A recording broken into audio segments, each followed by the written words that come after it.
పాలక రాజధాని చేస్తానన్నాడు విశాఖపట్నంలోని ఎంతో అభివృద్ధి జరుగుతుందంటే ఎవరికి కనిపించదు. తెలుగుదేశం వారికి ఎల్లో పేపర్కి ఎంత చేస్తున్నారు. అందువల్ల విశాఖపట్నంలోనే స్టార్ట్ చేశారు. అలాగే ప్రతి జిల్లాలోని మొత్తం 13 జిల్లాల్లోని 26 డబుల్ జిల్లాలు అయితే 26 విశాఖపట్నంలో పెట్టి, విశాఖపట్నం అంటే ఒక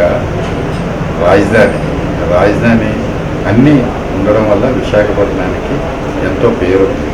మనకి హైదరాబాద్ తర్వాత విశాఖపట్నంలోని శంకరరావు 27వ తారీఖున నవపరిచిన ప్రజలు, అలాగే వైసీపీ కార్యకర్తలు, వైసీపీ నాయకులు, వైసీపీ ఎమ్మెల్యేలు, వైసీపీ కార్పొరేటర్లు, వైసీపీ ప్రజలు అందరూ, వైసీపీని నమ్ముకున్న ప్రజలు కూడా ఈ తాలూకా ఈ శంకరరావుని అందరూ బాగా ఇది చేస్తారని మంచి జనంతో వికృష్ణకి జగన్మోహన్ రెడ్డి అంటే జనం చూడండి.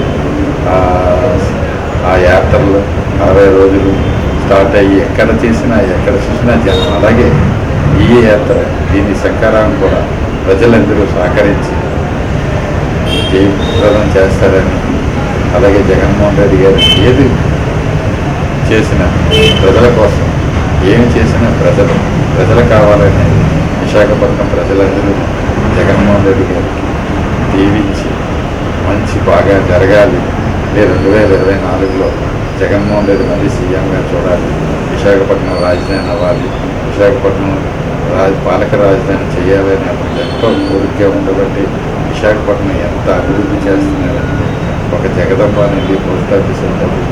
అది ఎప్పుడో 60 సంవత్సరాల నుండి అనుకున్న కళ ఈరోజు చేస్తున్నారు. ఒక్కసారి జనాలు చూస్తే విశాఖపట్నంలోనే జగదంబ నుండి పోస్ట్ ఆఫీస్ వరకు జనం ఎలాగుందంటే రోడ్లు అలా చేస్తున్నారు. అది విశాఖపట్నం పాలక రాజధాని అవడం వల్ల అతను ఎంతో అభివృద్ధి చేస్తున్నారు విశాఖపట్నం.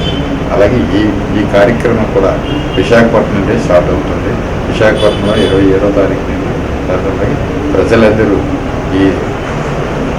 దీన్ని జయప్రదం చేయాలని, అలాగే మన కార్యకర్తలు, మన నాయకులు అందరినీ సహకరించి ఎక్కడ అన్నీ చూసుకొని, మనం చూడండి విజయవాడలో ఎంత ఏం చేశారు అంబేద్కర్ విగ్రహాన్ని. అది జనం, అలాగా మన ప్రజలు, మన నాయకులు, మన జగన్మోహన్ రెడ్డి అభిమానులు, కార్యకర్తలు, అలాగే పార్టీ అభిమానులు వచ్చి జయప్రదం చేయాలని కోరుకుంటూ సెలవు తీసుకుంటాం.